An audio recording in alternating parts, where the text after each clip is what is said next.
today. So number one, we're going to get everybody to create an account if you haven't already and learn how to roster students so that you can feel prepared for the summer.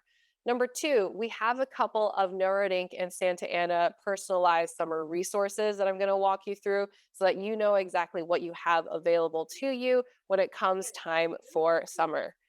And then finally, we're going to take a look at some of the things that are included in those resources and find different ways that you can use NoRedInk best practices to accommodate and modify those assignments to suit your students' needs. As the presentation goes on, please feel free to drop any and all questions in the chat, or if the spirit moves you, come off mute.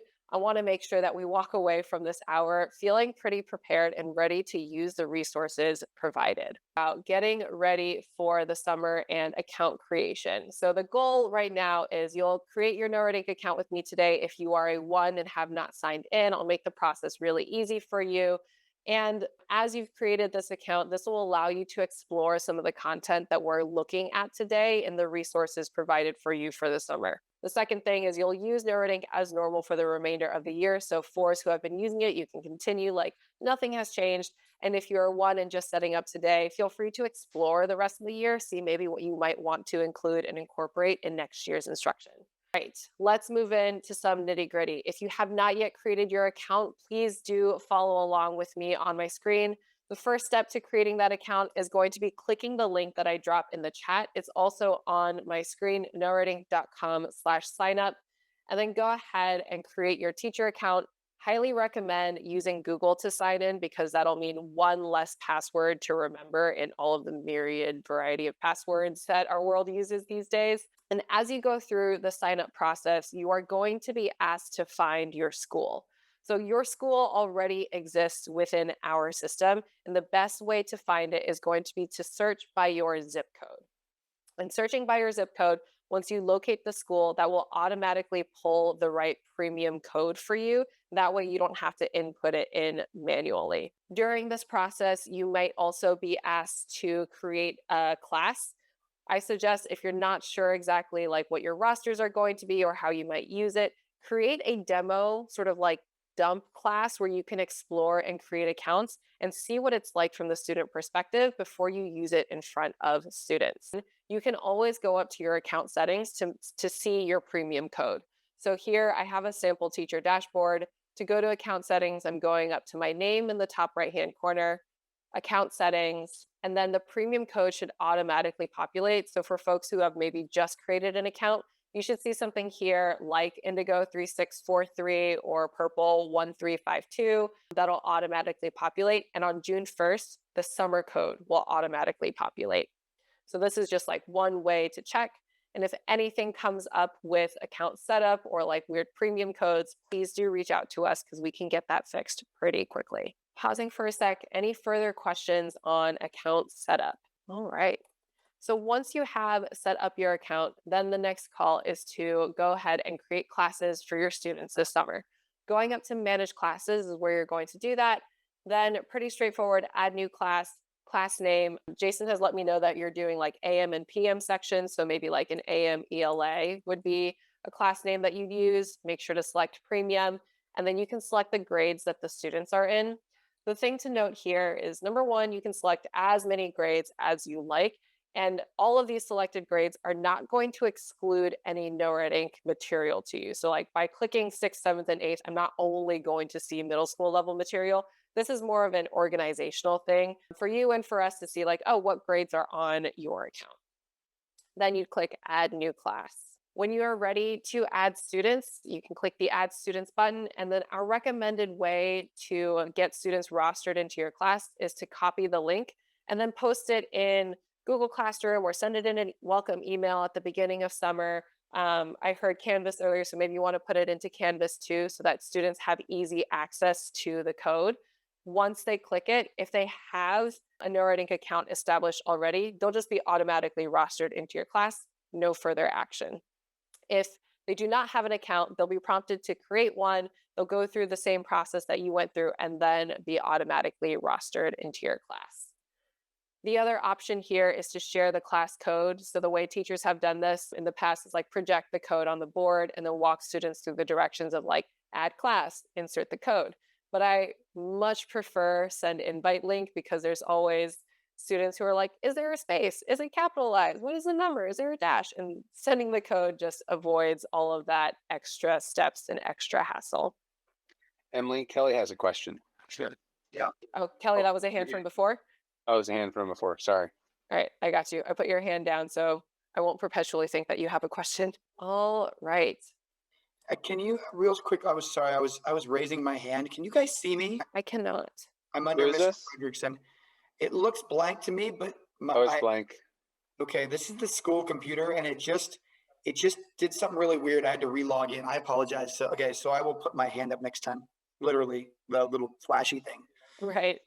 No worries. Thanks for letting us know. Marlon, you can create a class before you've activated premium.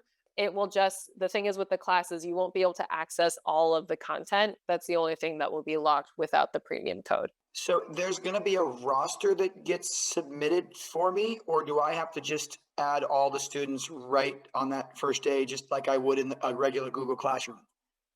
You can add students manually, but the way that I would suggest you add students to a class is to give them the link so that they like independently can click the link and go into your class. That way you don't have to add, 30 students to a single class.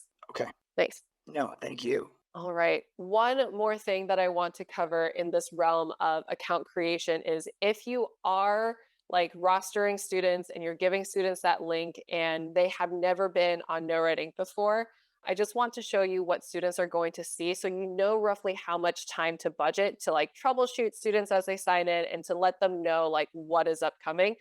They can get pretty excited when they first sign on to NoRedInk, and I would be excited too because as students sign on, they'll go through the similar process you went through, but then they'll see a page like this where they get to choose all of their favorite TV shows and movies and artists and celebrities.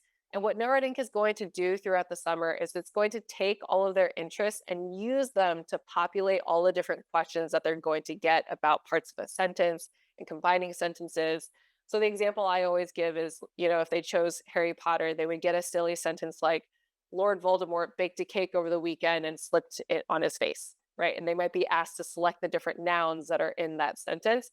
These little things make students chuckle. They make students like motivated to keep going because it relates to their lives. And it's one of the ways that NoRedInk keeps students engaged in a topic like writing and grammar. Before we move forward into the NoRedInk instruction guide, are there any questions about account setup and getting students signed in? Cool. All right. So let's get in to the next big objective, which is NoRedInk Summer Instruction Guide. So we have created a couple of resources for you to use over the summer to make this a little bit more of a breeze, to take some work off of your shoulders. We have two resources that we're going to talk about today. I'm going to drop them both into the chat. This is going to be the first one, which is the NoRedInk template. And feel free to click in and like explore on your own. I'm also going to show everything that you need to see on the screen. The second is the instructional guide. So the difference between these two, I have the big main difference laid out on the screen here, is that the template of slides is going to be instructional resources for you to use to put in front of students to help them understand the content of what they're about to practice. That's something that you can take, you can make a copy of, you can personalize. If you're into, what are they called, like the Bitmojis, you can like put your little Bitmoji on there, make it a little fun, make it yours.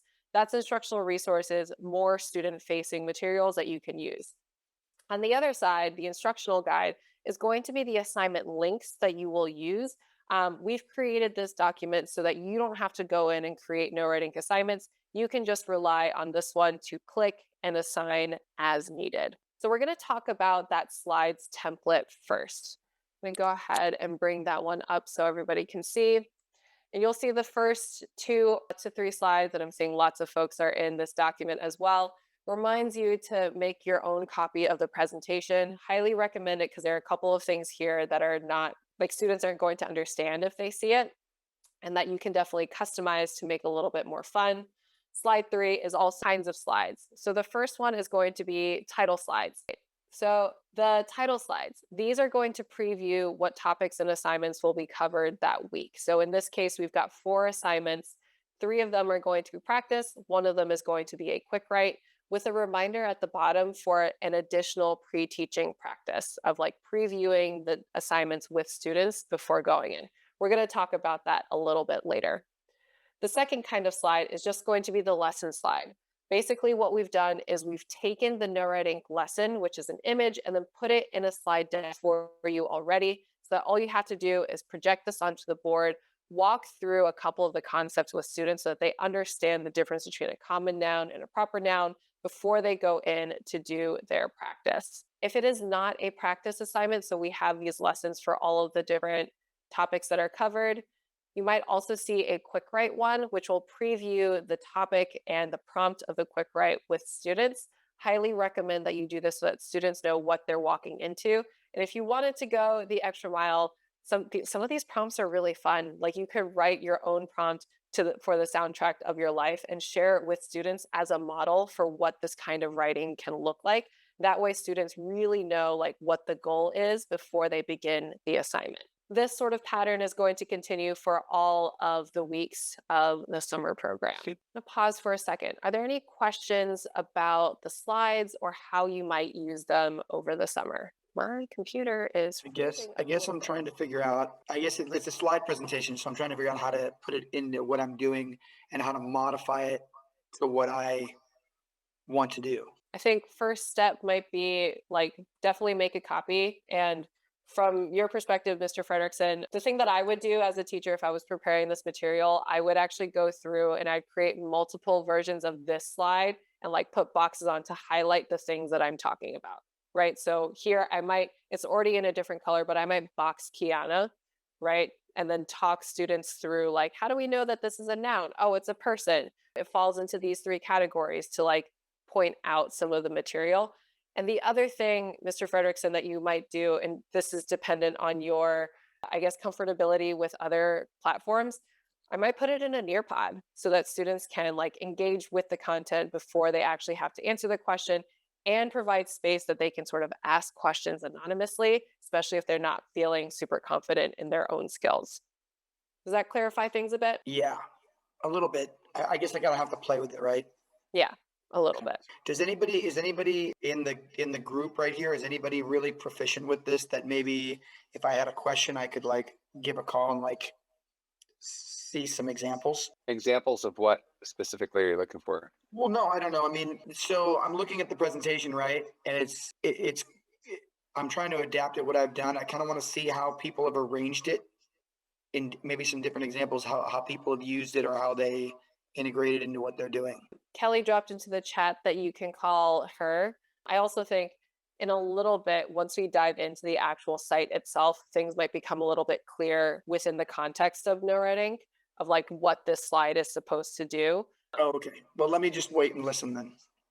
But you're all good. I appreciate you coming forward with questions because sometimes it helps me know as a facilitator, like, oh, maybe I'm not being clear. Oh, maybe I didn't, you know, clarify the context around this. So I appreciate it. All right. We're going to jump in to our second resource, which is going to be that Google Doc.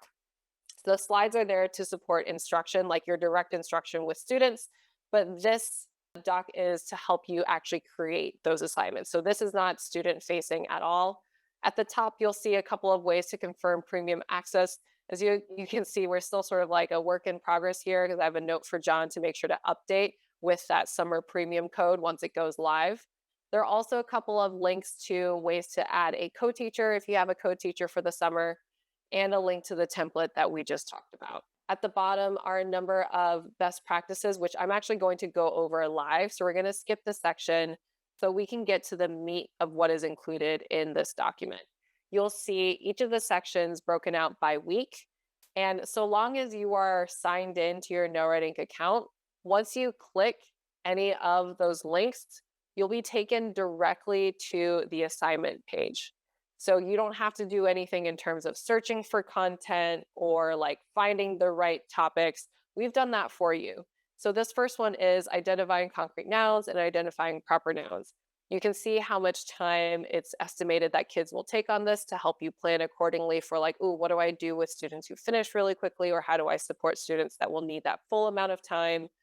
I can easily assign it to the classes that I've created, choose the start date, due date, due time. The assignment name has already been input for me, and then total points for the assignment.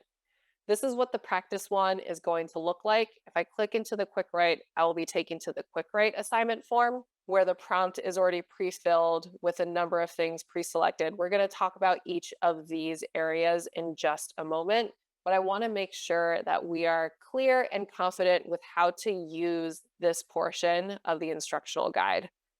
Any questions on the one-click assignments? Cool. All right. No questions on the resources. Now we're going to dive into a little bit more of the two activities that are included in these resources. So we're going to do practice first, and then we're going to talk about quick writes. So NoRedInk practice is really unique because of like using student interest. So all of the things that they selected, like TVs, movies, and celebrities, will show up to get them engaged. But it's also unique because it's going to be adaptive. That means that as students get questions correct, the questions are going to become harder and more rigorous to account for their leveling up. And as students get questions incorrect, they're going to get rapid, actionable feedback to reflect on and then fix their mistakes. The best way for me to show you this is just to jump in to the student perspective. So I'm going to go up to Browse and Assign from my NoRedInk page. Click onto practice, and I know that the first thing that will be covered in the summer program is identifying concrete nouns. So I'm going to go ahead and use the eyeball icon to preview it. Once I am in that preview, you can see this is the regular practice screen. At the very top, I have progress towards mastery, so this will slowly fill up over time. I have the directions here. I have to select a noun, and then the sentence that I have to select that noun from. One thing to note is the little play buttons on the side will enable these things to be read aloud to students, especially for students who like comprehend a little bit better through audio. This is a great accommodation for them. And so here, select the noun, I'm going to select the noun, submit the answer, and I get instant feedback that I chose the right part of speech. And that's really gratifying and really motivating for a student. It makes them want to keep going. Especially now I have one little like notch on my way to mastery. I want to fill that up. Let's take a look at what happens when I select the wrong word though. So if I get a question wrong, and if the student gets a question wrong, they get immediate feedback saying, hey, that wasn't quite right. How about we try again with a little bit of help? As a teacher, if you're monitoring progress in your classroom, it's really easy to notice when students get a question wrong because you'll see the background turn blue. So if you're walking around and you're like, oh, there's a blue screen over there, and actually that blue screen's been up for a while, maybe I should go in conference with that student to see like, what is the block or what is the misconception so that they can overcome it. In this case, as a student, I might show a hint, take a look at some of the lessons again so that I can get to the right answer and then submit that answer. Now in this blue screen, we call it a remediation mode. Students' assignments have actually been paused so that if they get questions incorrect, it doesn't count against them in their progress towards mastery. This, when students' assignments are paused, gives them the time to like fully learn and reflect to make sure that they're correcting their mistakes, which is why we enforce that 2 in a row so that students have the time and space to do so. So here I've got 2. This is always the most stressful part about leading or facilitating a PD because I'm like, do I know what a noun is? And here it'll tell me. So once they've gotten those 2 in a row correct, they'll go back to the regular practice screen and they can continue to answer questions that will count towards mastery. So now I've got 2 notches in this progress bar. Any questions about how mastery-based practice work? Rapid, actionable feedback, using students' interests to make sure that they are engaged. I love the thought of Albus Dumbledore trying to use Google. He can do everything. This is true. He can do everything. And now with Google, he would just be like the master of the universe. It's not a bad world to live in. Albus Dumbledore is master of the universe. All right. So with practice, it is really great because you can put students on practice. They can get that feedback with every question that they answer. And this is where sort of that slide deck comes in to answer your question a little bit earlier, Mr. Frederickson, is because sometimes students, like if they really don't know what a noun is, they'll see the screen and they'll be like, well, I'm just going to try every word once until I get it. And that's not really the kind of learning that we want. And so in that case, we want you to use those lessons that we provided for you in the template, the preview icon that I just showed you, to pre-teach some of the content to students so that you're modeling the thinking, you're showing them what a person, place, or thing is in a sentence, so that when they go in to do their practice, they feel really confident that they can do it successfully. Pausing for a second, Minerva, there's a question. Does everyone have different questions or the same in practice? That's a great question. All of the students will get different questions in their own practice assignment.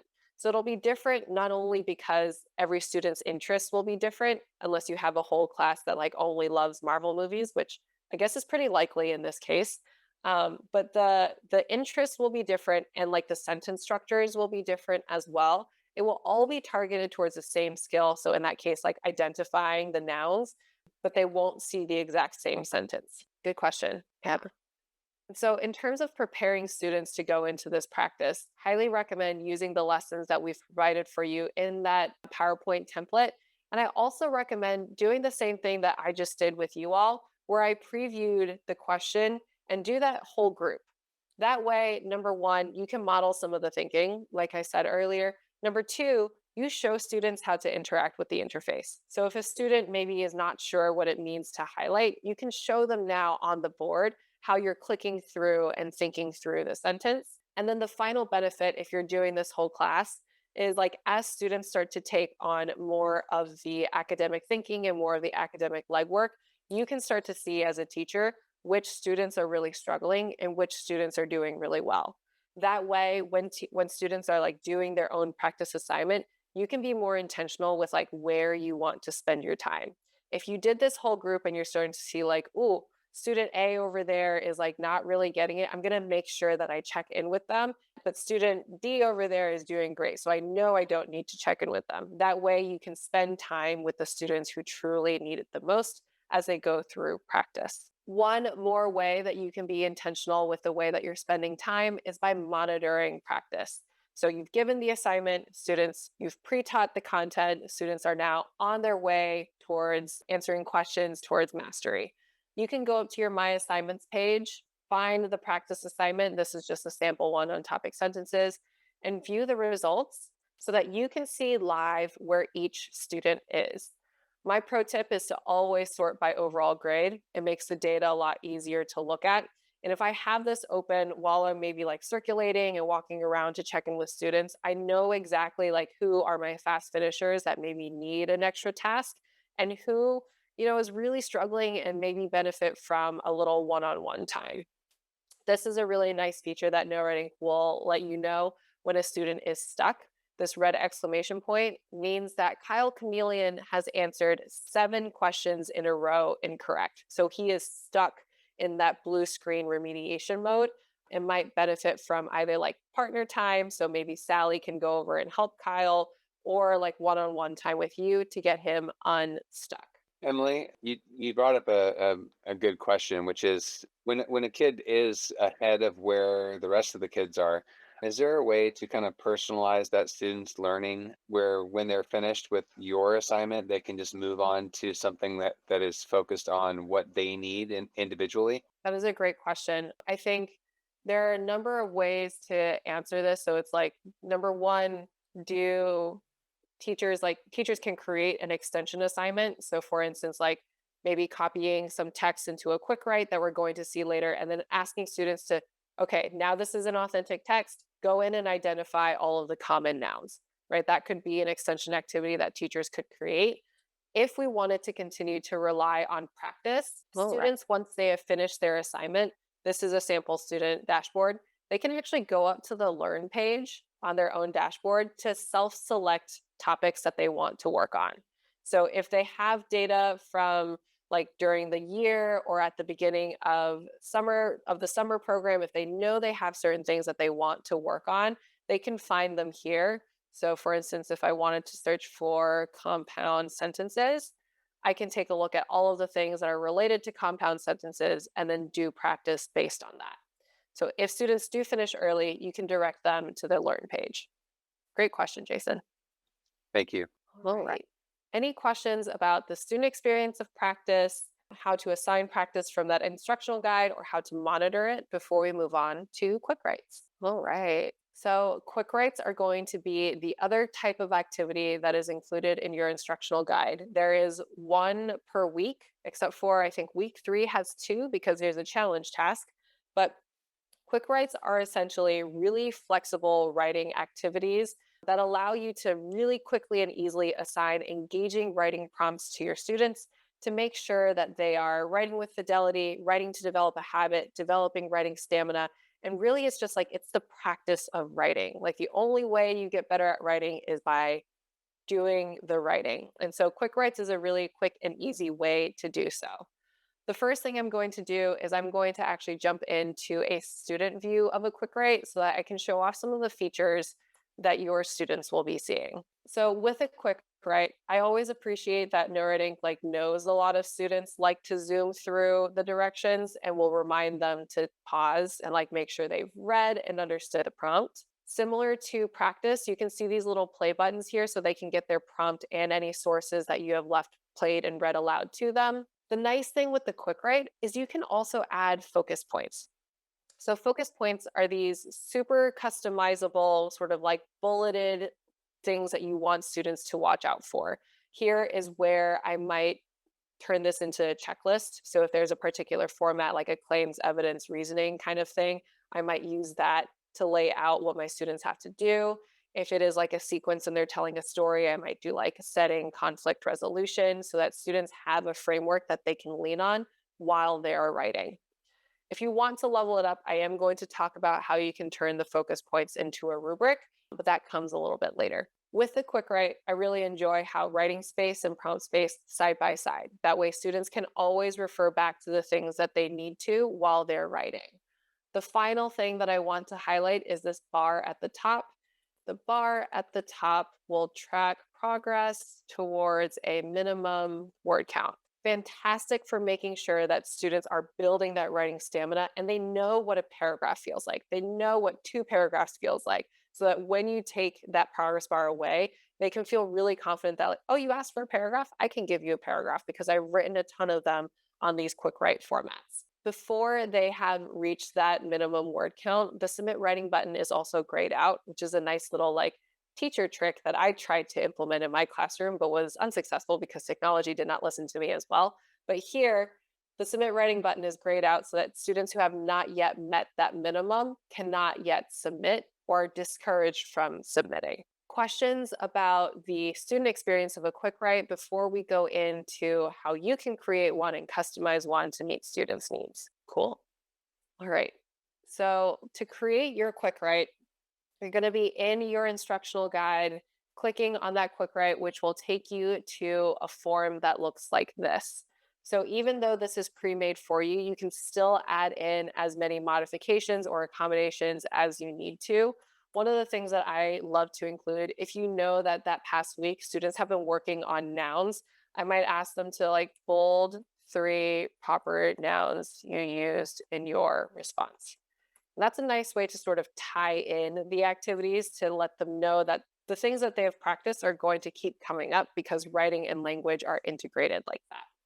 The other thing that you can ask students to do, especially if they are learning new vocabulary from a book or reading that they're doing, you can ask them to include 3 vocab words from your independent reading novel. And these are little extra steps that you can do to customize this quick write for your students.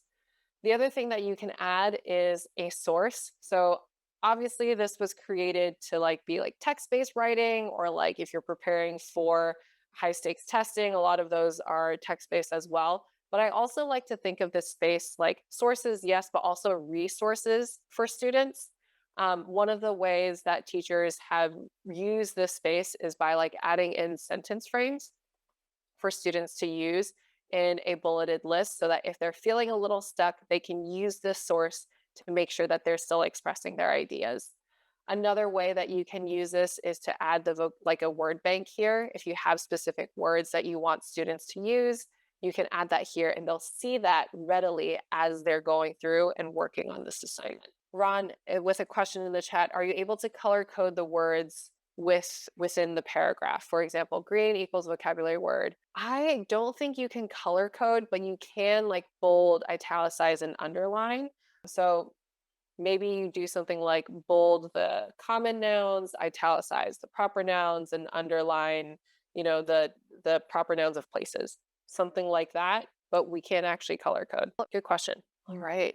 So that's the adaptability and customizability you have for the prompt and the sources. Here is that minimum length area I was telling you about that could automatically put that progress bar at the top of student screens. And if you do choose a minimum length, let NoRedInk automatically grade it for you. That way it saves you some time. You can still review student work and leave feedback to check that they did, complete the task. But this is one way that students will know, like, did I do well by meeting that criteria? And here you can add those focus points.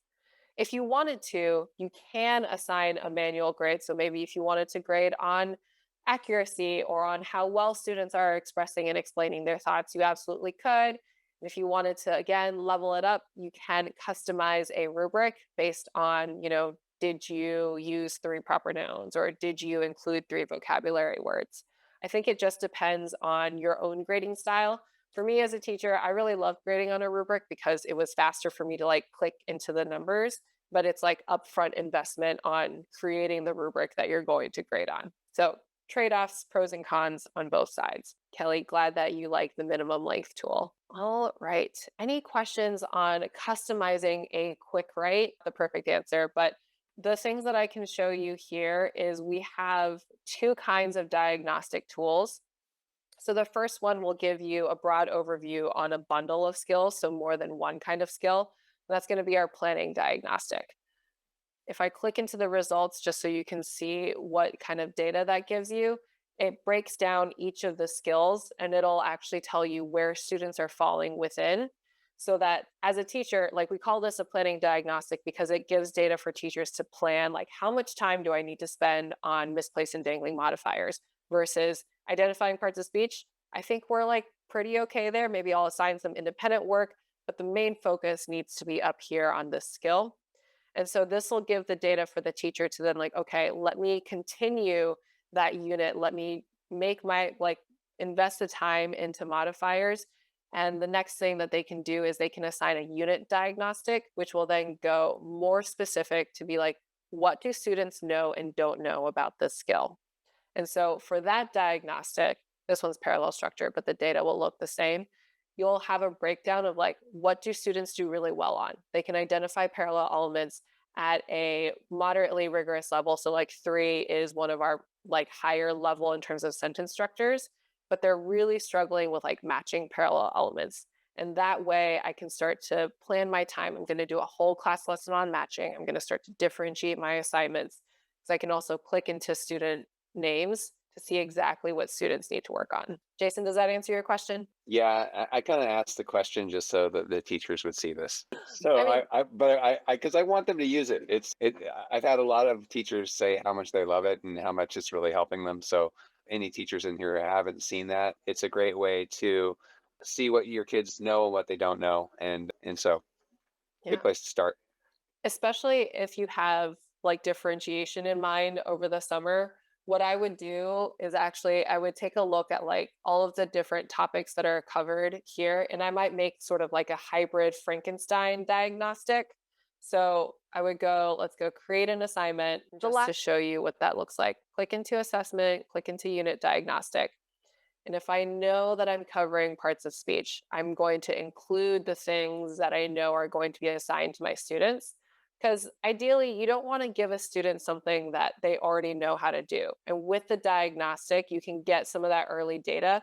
The students who are proficient can then maybe like move on to that quick write faster, or maybe they can do more independent learning. Or if they needed to catch up on more of their reading, they could do more of their reading and they're not spending time doing things that they already know how to do. So the diagnostic is one way that you can do that. I've selected these.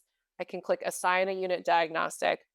And even now I can still customize how long I want it to be. So if your summer program classes are short, like make it a short diagnostic. That's okay. It's still going to give you a lot of great data to use as you plan further instruction. Thank you so much, Emily. Yeah, of course. Right. As we begin to close out, final 5 minutes, a couple of best practices that are worth reiterating. I've said some of them before, and some of them are going to be new, but these are just things that will really help students and teachers feel successful on NoRedInk. The first one, I dedicated a whole slide to it earlier, but it cannot be said enough, is like pre-teaching, which is really just giving students the tools and concepts that they need to be successful in their practice. This goes miles and miles with providing students with the tools that they need to like feel confident in what they're about to do. So many times for ELA and writing, it's like students just don't feel like they can do it, but giving them that little boost is really going to help. I would add to this slide like modeling the writing. So do some of the quick writes. They're fun prompts, soundtrack of your life. Like I love answering that prompt. It changes every month, with different songs that I've listened to. But then you start to share a little bit more about yourself with students. Students get to see a strong exemplar of like what the writing is supposed to look like. And it's a fun exercise to be had by all. The next thing, and this is particularly relevant for me, when I had students working with like IEPs or English language learners, putting them in groups really helped to sort of like reinforce the strengths of one. It could help like fill the gap of another. And so in this case, I would put students in groups of four. And each time I'm creating an assignment, I would designate like one sort of captain or group leader that I would give that assignment to. Then they work on it as a group. Then the next day I assign it to a different group or leader or captain. And that way they sort of rotate who's in charge, and you can circulate to make sure that it's not just one person pulling the weight of their team and they're actually working to support each other. The last best practice that I have to share is just to share and celebrate. Acknowledge that students have valid ideas and interesting ideas, and like that you want to hear about their opinions and lives. And so I would encourage students to share their work aloud after they finish that quick write, once they've maybe gotten some feedback, to read that aloud to a partner and then have their partner sort of like repeat what they've heard and have a discussion about like, why do you like that song? That's such a silly song to like. And students love talking about themselves. And so this can really help to spark debate and reinforce all aspects of like language learning, from writing, reading, speaking, and listening. That sort of ties it all together. All right. Not do this without you. So give yourself a pat on the back, treat yourself to a nice beverage this evening to reward yourself, whatever it might be that you do to celebrate, like you definitely deserve it. As you are on the way out, I'm happy to stay on for additional questions. I am also going to drop a feedback form in the chat. Feedback is something that my team takes really seriously because this is how we can better support you as teachers. So do let me know how we did. My name is Emily. This is a getting started session. It'll ask for both of those things. I'd appreciate it if you left some feedback for us, totally anonymous. Be as mean or as nice as you like. And thank you so much for your time.